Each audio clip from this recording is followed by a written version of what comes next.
로마서 8장 1절부터 11절까지 제가 봉독합니다.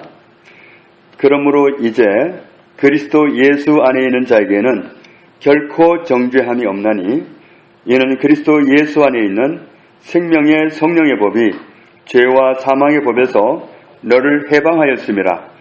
율법이 육신으로 말미암아 연약하여 할 수 없는 그것을 하나님은 하시나니 곧 죄로 말미암아 자기 아들을 죄 있는 육신의 모양으로 보내어 육신의 죄를 정하사 육신을 따르지 않고 그 영을 따라 행하는 우리에게 율법의 요구가 이루어지게 하려 하심이니라. 육신을 따르는 자는 육신의 일을, 영을 따르는 자는 영의 일을 생각하나니 육신의 생각은 사망이요 영의 생각은 생명과 평안이니라. 육신의 생각은 하나님과 원수가 되나니 이는 하나님의 법에 굴복하지 아니할 뿐 아니라 할 수도 없음이라. 육신에 있는 자들은 하나님을 기쁘시게 할 수 없느니라. 만일 너희 속에 하나님의 영이 거하시면 너희가 육신에 있지 아니하고 영에 있나니 누구든지 그리스도의 영이 없으면 그리스도의 사람이 아니라. 또 그리스도께서 너희 안에 계시면 몸은 죄로 말미암아 죽은 것이나 영은 의로 말미암아 살아있는 것이니라. 예수를 죽은 자 가운데서 살리신 이의 영이 너희 안에 거하시면 그리스도 예수를 죽은 자 가운데서 살리시니가 너희 안에 거하시는 그의 영으로 말미암아 너희 죽을 몸도 살리시리라. 아멘. 시편 32편 2절에 보면 마음에 간사함이 없고 여호와께 정죄를 당하지 아니하는 자는 복이 있도다. 복이 있다는 말이 행복, 복, 지복 그런 뜻입니다. 행복하다, 복이 있다 이런 뜻입니다. 그러니까 이런 사람은 행복한 사람이다. 어떤 사람이 행복한 사람이냐면 여호와께 정죄를 당하지 않는 사람. 넌 죄인이야 하는 말을 안 들을 사람이 행복한 사람이다. 또 1절에 있는 말씀을 보면 허물의 사함을 받고 자신의 죄가 가려진 자는 복이 있도다. 이렇게 말씀하고 있습니다. 어떤 사람이 행복하냐? 사람들의 행복의 기준이 다 다릅니다. 그런데 하나님이 우리에게 눈뜨기를 원하시는 행복, 어떤 사람이 진짜 행복한 사람이냐? 그걸 오늘 말씀 속에서 찾을 수 있기를 원합니다. 무엇이 복이냐? 무엇이 행복이냐에 따라서 관점이 다르면 행복하지 않을 수도 있어요. 실제로는 행복할 수 있는 여건이 있는데도 행복을 전혀 못 느끼고 행복하지 않을 수도 있습니다. 시편 32편에서는 말씀합니다.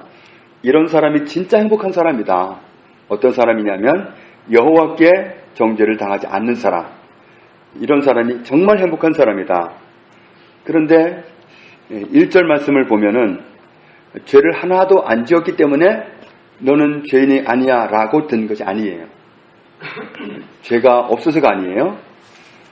허물이 없는 게 아니라 허물투성이인데 사함을 받았기 때문에 의인이라는 겁니다. 죄를 안 지었기 때문에, 죄가 없기 때문에 넌 의인이다 이 말을 듣는 게 아니라 죄투성인데, 허물투성인데 용서를 받았기 때문에 하나님이 의인으로 봐주시는 거죠. 이런 사람이 행복한 사람이다. 죄가 없는 게 아니라 죄투성인데 죄가 가려진 사람이 복 있는 사람이다. 죄가 가려진 사람. 가려졌다는 것은 원어로 보면은 덮어진, 숨겨진, 감추어진 그런 뜻입니다. 뭔가로 덮여져 가지고 안 보이는 거예요. 이 상태가 죄가 가려진 사람입니다. 이런 사람은 그러니까 죄가 없는 건 아니에요. 죄투성이의 삶을 살아왔는데 그런데 죄가 안 보이는 거예요. 뭔가에 가려져 가지고 뭔가로 덮여져 가지고 죄가 안 보이는 거예요. 하나님 앞에서. 그런 사람이 행복한 사람이다. 그렇다면 이런 사람은 왜 행복할까요? 오늘 로마서 8장 1절을 보면 하나님께 정죄를 당하지 않을 사람이 있다고 말씀합니다. 어느 정도로 정죄를 안 당하느냐 하면 결코라고 말씀합니다. 결코 정죄를 안 당한다. 원어로 보면 하나도 아닌, 아무도 아닌, 어떤 것도 아닌 그런 뜻입니다. 그러니까 결코 정죄를 안 받는다는 얘기는 절대로 정죄받을 일이 없다. 그런 뜻입니다. 어떤 사람이 그렇다고 했죠? 그리스도 예수 안에 있는 사람. 그리스도 예수 안에 있는 사람은 절대로 정죄받을 일이 없다. 절대로 정죄 안 받는다. 넌 죄인이다. 그러면 정말 큰일입니다. 이번에 그 비행기 사건으로 인해서 정말 정죄될까 안 될까 관심이 많았는데 정죄 쪽으로 나갔잖아요. 그런데 하나님 앞에서 정죄를 당하느냐 안 당하느냐 이게 영원을 결정하는 거거든요. 영원한 삶을 결정하는 건데 영원한 감옥으로 가느냐 영원한 자유의 도성으로 가느냐 이걸 결정하는데 정죄를 안 받아야 가는 거거든요. 그런데 그리스도 예수 안에 있으면 절대로 정죄받을 일이 없다. 그리스도 예수 안에 있으면 자유입니다. 절대로 정죄받을 일이 없다. 왜 이런 사람에게는 결코 정죄함이 없을까요? 2절에 보니까 그리스도 예수 안에 먼저 계신 분이 있다. 우리가 그리스도 예수 안에 들어가면 정죄가 없는데 그런데 우리가 그리스도 안으로 들어가기 전에 먼저 그리스도 안에 계시는 분이 있다고 그랬어요. 그분은 누구죠? 생명의 성령, 생명의 성령님이 계시다. 이 말씀을 좀 이해를 돕기 위해서 다른 번역을 좀 보여드리겠습니다. 새번역 성경으로 보면 그것은 그리스도 예수 안에서 생명을 누리게 하는 성령의 법이 당신을 죄와 죽음의 법에서 해방하여 줬기 때문입니다. 쉬운 성경으로 보면 그것은 그리스도 예수 안에서 생명을 주시는 성령의 법이 죄와 사망의 법에서 여러분을 해방시켰기 때문입니다. 현대인 성경으로 보면 이것은 그리스도 예수님을 통해서 생명을 주시는 성령님의 능력이 죄와 죽음의 굴레에서 여러분을 해방해 주셨기 때문입니다. 현대어 성경에는 생명을 주시는 성령의 능력이 죄와 죽음의 악순환에서 나를 해방시켜 주셨기 때문입니다. 우리 개역 개정 성경에는 생명의 성령 이래가지고 연결을 해가지고 좀 어려웠죠. 그런데 생명을 주시는 성령님의 능력, 생명을 주시는 성령, 그분의 능력으로 죄와 사망의 법에서 해방되었다. 그러니까 죄와 죽음의 법에서, 죄와 죽음의 굴레에서, 죄와 죽음의 악순환에서 그리스도 예수 안에 계시는 성령님이 우리를 해방시켜 주셨기 때문이다. 우리가 그리스도 안으로 들어가는 순간에 결코 정죄받을 일이 없는 일이 생기는데, 왜냐하면 우리보다 먼저 그 안에 계시는 성령님이 이미 우리를 해방시켜 놓았기 때문이다. 죄와 사망의 법, 죄와 사망의 굴레, 죄와 사망의 악순환에서 우리를 이미 해방시켜 놓았기 때문에 그렇다. 그래서 그 해방시켜 주신 분 안으로 들어가면 결코 정죄받을 일이 없다. 결코 정죄받을 일이 없으면 그 사람은 정말 행복한 사람 아니냐? 진짜 행복한 사람은 죄가 없는 게 아니라 있는데 가려진 사람, 허물이 없는 게 아니라 있는데 그 허물을 용서받은 사람, 이런 사람이 행복한 사람입니다. 그런데 우리가 바로 그 주인공들이란 얘기죠. 그리스도 예수 안으로 들어가면 결코 절대로 정죄받을 일이 없다. 왜냐하면 우리보다 먼저 거하시는 성령님이 죄와 사망의 굴레와 죄와 사망의 악순환에서 이미 해방시켜 놓았기 때문이다. 우리를 어떻게 해방시켰는지 3절 말씀을 보면은 율법을 완벽하게 지킬 수 없는 우리의 연약함이 스스로는 죄와 율법을 지켜나갈 수가 없습니다. 율법도 완벽하게 지키면 됩니다. 율법을 완벽하게 지키면 하나님 앞에 정죄 안 받아도 됩니다.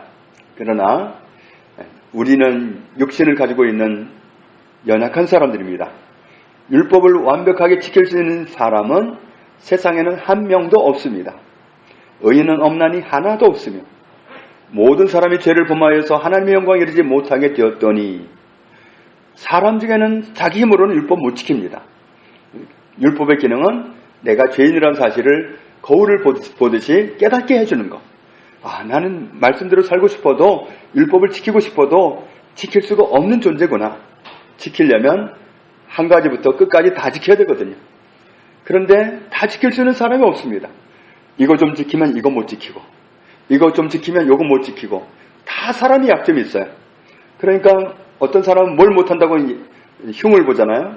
그런데 나는 그 사람이 잘하는 뭔가를 못해요. 다 단점이 있어요. 다. 그렇기 때문에 누굴 판단하지 말라는 거죠. 남을 판단하는 그 판단으로는 내가 판단받게 되어 있기 때문에 누군가는 잘한 걸 나는 못해요. 내가 못한 걸 누군가는 잘해요. 그렇기 때문에 판단할 자격이 우리에겐 없는 거예요. 그러니까 스스로는 율법을 지켜서 의인이 될 수 없기 때문에 하나님이 이루셨다. 이렇게 말씀하고 있는 거죠. 하나님이 어떻게 이루셨느냐 하면 우리가 도무지 해결할 수도 없고 벗어날 수도 없고 그런 죄를 위해서 아들을 보내셨다. 아들을 보내시고는 그 아들에게 무엇을 정하셨다고 그랬죠? 죄를 정하사. 그분의 육신에다가 죄를 정하사 그랬습니다. 그분이 육신에다 죄를 정하셨습니다. 죄를 정했다는 얘기는 정죄했다, 유죄 선고하다 그런 뜻입니다. 예수님이 대신 정죄받은 거예요. 예수님이 대신 유죄 선고받은 거예요. 우리 대신에. 그러니까 우리 죄가 그분에게 넘어간 거잖아요. 이사야 53장 6절에 있는 말씀을 보면 우리는 다 죄를 지었는데 우리의 모든 허물을 누구에게 옮기셨다? 아들에게 옮기셨다. 하나님의 아들이 우리의 죄를 다 옮겨받아가지고 죄인이 되시고는 우리 대신 형벌을 받으시고 죽음을 당하신 겁니다. 그래서 베드로전서 2장 24절에 그 몸으로 우리 죄를 담당하사, 우리 죄를 그분에게 넘겨가지고 그분이 죄를 담당한 거예요. 죄를 가졌기 때문에 예수님이 고난을 받으셨고 우리 죄를 가진 때문에 주님이 죽으신 겁니다. 그 사건을 통해서 우리를 자유를 주셨습니다.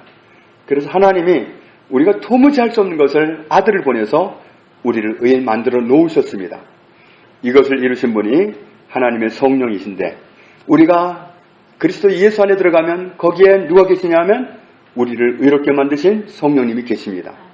그래서 이제부터는 어떻게 살아가면 우리가 의인이냐 하면은 4절 말씀을 보면 이제부터는 육신을 따르지 않고 그 영을 따라 행하는 우리에게 율법의 요구가 이루어지게 하려 하심이니라. 자, 이제 우리는 더 이상 죄인이 아니에요. 그리스도 안으로 들어가면 의인이에요.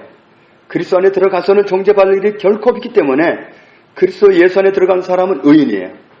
자, 의인에서 시작하는 거예요.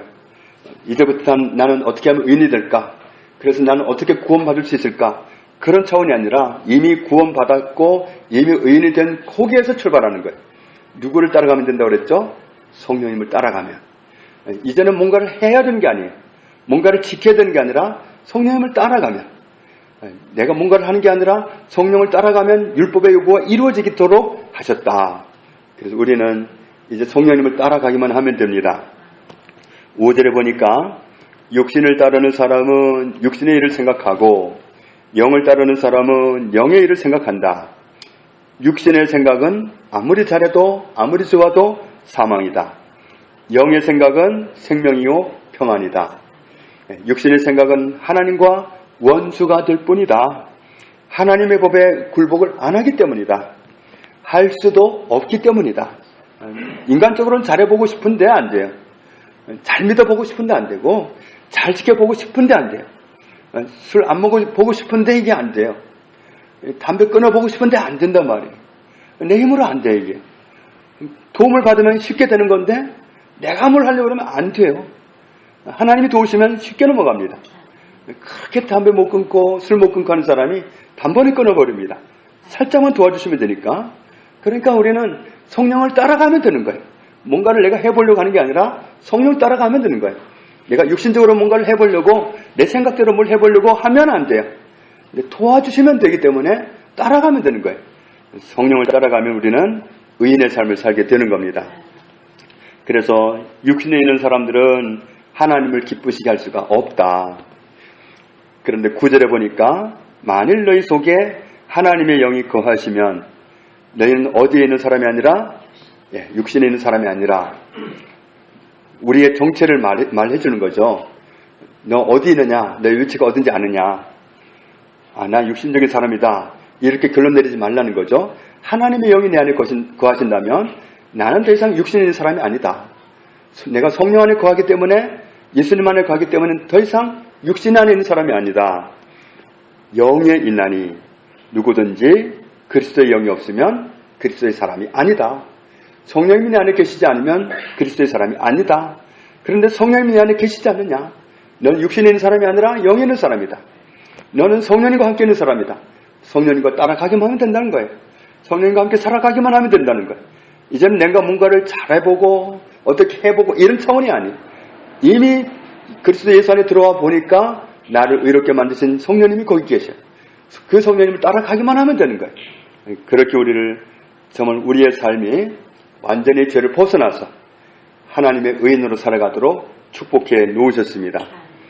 우리는 그리스도 예수 안에서 자유를 얻었습니다. 죄와 율법의 굴레에서, 죄와 사망의 그 함정에서 우리는 자유를 얻었습니다. 이제는 자유입니다. 우리를 자유케 하신 성령님과 함께 살아가는 일만 남았습니다. 성령을 따라가면 우리는 하나님의 은혜를 입은 자유인입니다.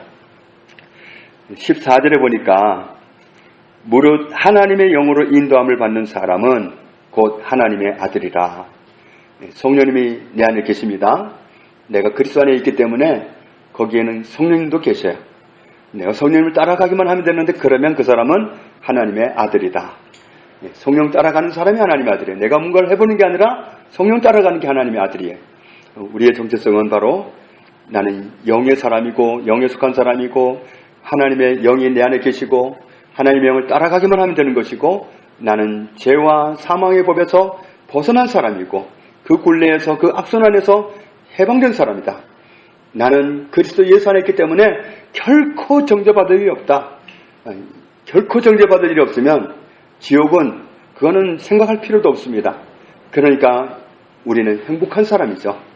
진짜 행복한 사람은 죄가 없어서 의인이 아니라 있는데 용서받은 사람, 허물이 없는 게 아니라 있는데 덮어진 사람, 가리워진 사람, 해결받은 사람이 행복한 사람이다.